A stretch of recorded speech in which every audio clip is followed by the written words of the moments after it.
To be here. They are the originators of the finance bill, but also the budget 2024-2025.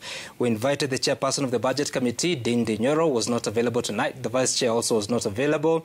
We invited the chairman of the finance and planning committee, Kuria Kimani, still says that he is attending a public participation meeting in regards to the finance bill of 2024. We practically don't know where he is, but we are with Dr. Kanyuthia Mutunga, who is the chairperson of the Agriculture Committee, and Maurice Oray from the Kenya Revenue Authority. And beginning with you, Maurice, many panelists are talking about where we are, that the public debt is extremely high, that we need to raise revenue because of fiscal consolidation, some of the measures that are being proposed by the IMF on the Kenyan government. Do you know how much money we have raised for this financial year? Thank you very much. In terms of the revenue collection, as at now, we have raised close to more than 2 trillion, and we expect that by the end of the year, we'll have raised around 2.4 trillion. 2.4 trillion. Yes. How much of that is attributable to the Finance Act of 2023? Now, unfortunately, I'm not able to break down the increase in the revenue, which can be specifically be identified to be revenue raised from the Finance Bill 2023, because that requires a deep analysis. And how much do you hope to raise from Finance Bill 2024? We expect to raise 2.9 trillion. Sorry, Finance Bill 2024. 2.9 trillion. You hope to raise 2.9 trillion in the next financial year, right? Yes, yes. So how much of that will come from Finance Act 2024? Now, the quantification of the amount to be raised will come out of the final act that will be... So based on the finance bill as it is now, what is the expected outcome? An additional 500 billion. 500 billion shillings? Yes. So these are figures according to who? Those are the estimates according to the finance bill as it is now. I'm asking that because that's contradictory. The Finance Committee Chair, Kimani Kuria, has previously told Citizen TV that you are hoping to raise about 301 billion shillings. Your figure is 500. Now, that was the initial estimate of what was worked out earlier. There could be changes that have been made in the current bill. So, that was the initial figure based on what? What was the initial document? The initial document, you know, the finance bill, let me explain the way we prepare the finance bill. It is actually worked on in stages before it is finally published by Parliament. So there could have been other issues that had been removed from the initial workings. Yes.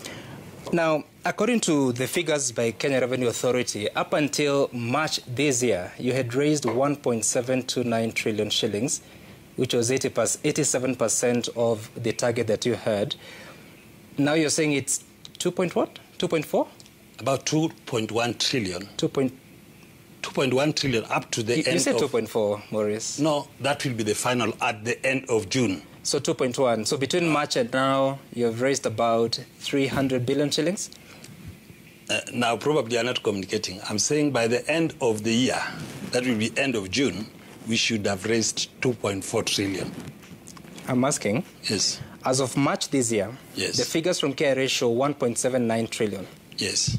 You're saying that as of now, which is June 5, yes, you've raised 2.1. About 2.1 trillion. I don't have the exact figures, but it is in that range, 2.1 trillion. So it is possible that between March and now you've raised another 300 billion shillings? Yes, but I need to confirm that figure. Nadhani swali ambalo tungependa kulisikiza zaidi ni kama mswada wa fedha wa mwaka 2023 uliafikia yale malengo ambayo serikali ilikuwa inatarajia ya kukusanya ushuru. Were you able to collect the target that the government was hoping to reach from the finance bill of 2023? Perhaps Dr. Mutunga, you can respond. Yeah, the revenue has been adjusted several times. They have not been able to collect enough, as per the target for the last financial year. the current financial year, which is ending at the end of this month. The BPS for the financial year was estimating that they would be able to raise around 3 trillion. That was adjusted. Ningependa urahisishe mambo ili Mkenya anayetazama akuelewe. Usitumie abbreviations. BPS ni nini? Wacha niseme hivi. BPS, the budget policy system, ama ile sera ambayo ilionyesha ni pesa ngapi inatarajiwa kukusanywa, ilionyesha kwamba serikali itaweza kukusanya trilioni 3. Lakini tulipoingia kwa supplementary 1, hiyo ilikuwa revised, ikabadilishwa, ikaonekana hatuwezi fika pale, ikarudishwa mpaka 2.98 trillion. Kwa supplementary 2, that has been revised again. Right now, we are estimating that it's going to be 2.8.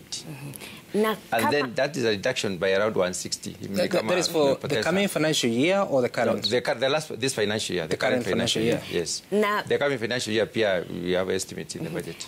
Na kama kumekuwa na ugumu wa kuwafikia yale malengo ya fedha kutokana na ule ushuru ambao umeratibiwa kwenye mswada wa fedha wa mwaka 2023, kwa nini mnaongeza ushuru zaidi? Hamuoni kwamba itakuwa hata vigumu zaidi kupata zile fedha ambazo mnatarajia? Unajua kuongeza ushuru ni njia moja ambayo inakisiwa kuenda ikaongeza ile pesa serikali inakusanya kama ushuru. Kwa sababu kupunguza sio ati ni lazima itaongezeka, ama kuweka ushuru pale si lazima itaongezeka. Kwa sababu serikali ni makisio na makadirio kwamba huenda pengine ikaokota pesa nyingi kuliko vile ilikuwa imeokota kwa wakati uliopita. Niseme kwamba kwa mwisho wa mwaka huu tunatarajia kwamba ule ushuru ama ile pesa serikali ingekusanya yote inakadiriwa kuwa itapungua kwa kiwango cha bilioni 300. Na hiyo ni kumaanisha kwamba tulianza na budget deficit, ama tulikuwa na kiwango cha pesa ambazo hakikuwa kinaonekana kiko wapi katika ile bajeti. Na hii sio bajeti ya Kenya tu inafanya hivyo, sio serikali ya Kenya inafanya hivyo. Na ninataka kugusia kwamba serikali iliyokuweko ilikuwa na mambo kama haya na zile zingine. Hiyo ni mtindo, hiyo ni tuseme ni desturi ya kupanga bajeti. Kwa sababu kuna mambo mengine huenda yakatokea hapa ikahitaji tufanye ile inaitwa supplementary budget. Kwa sababu kukiwa na ongezeko ya pesa, lazima uende uidhinishe hiyo pesa iidhinishwe na mbunge ndivyo iweze kuingia pale. Kwa hivyo makadirio si makosa, sio ati serikali inafanya makosa. Na hatuwezi kusema tutakuwa na budget ambayo inalingana na ile pesa wewe unapata. Haiwezi kuwa namna hiyo kwa sababu lazima kuwe na flexibility. Tunaongea juu ya ekonomia kubwa na sio familia. Okay. La mwisho, next kwa hiyo niongezee kidogo. Katika wakati uliopita tunatakana tuangalie kwamba kuna mambo yameendelea kuibuka ambayo yanaonyesha kwamba serikali hii inafanya kazi vizuri. Naweza kuelezea kwa kinagobaga kwamba budget deficit ya serikali ile iliyokuwa kabla ya hii ilikuwa 7%. Na 7% of maybe ya GDP ni pesa nyingi. Na hiyo ilisusteniwa kwa muda mrefu. Ndio iliongeza hii deni ikawa kubwa zaidi. Na hapo sasa ndipo tuko na shinda kubwa ya kumanage debt kwa sababu 1.08 trillion ni ile interest ya debt ile deni tulio nao. Sio ati ni deni tulio nao kiasi hiyo ni interest tunalipa kwa ile deni. Na hii serikali haiwezi kusema sasa hatuwezi kulipa ile tuanze sasa upya. Huwezi kuanza upya kwa sababu umeinherit. Hii ni nyumba yako unaendelea nayo. Right. Just before you carry on, Maurice, help us understand here because there's this conversation that every time you collect the debt payment or servicing is the first charge. How does KRA work when you receive resources to the extent you're financing services because Kenyans are complaining that they're not feeling the value of their taxes? Maybe you can help us understand how you manage the cash flow that is coming to you. First of all, let me say that the mandate of KRA is to collect the revenue.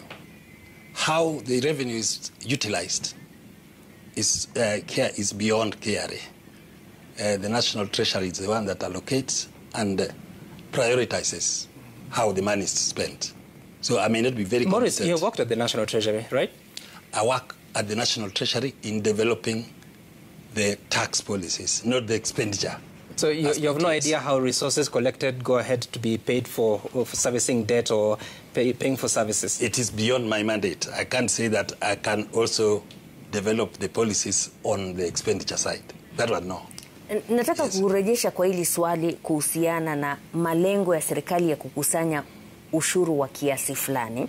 Hapo awali tumeweza kuwasikiza wananchi kutoka Taxpayer Studio na washikadau hata kutoka sekta ya viwanda ambao wameeleza kwamba ushuru ulioongezwa katika mwaka uliopita, mswada wa sheria ya fedha ya mwaka 2023 ilikuwa na athari zake.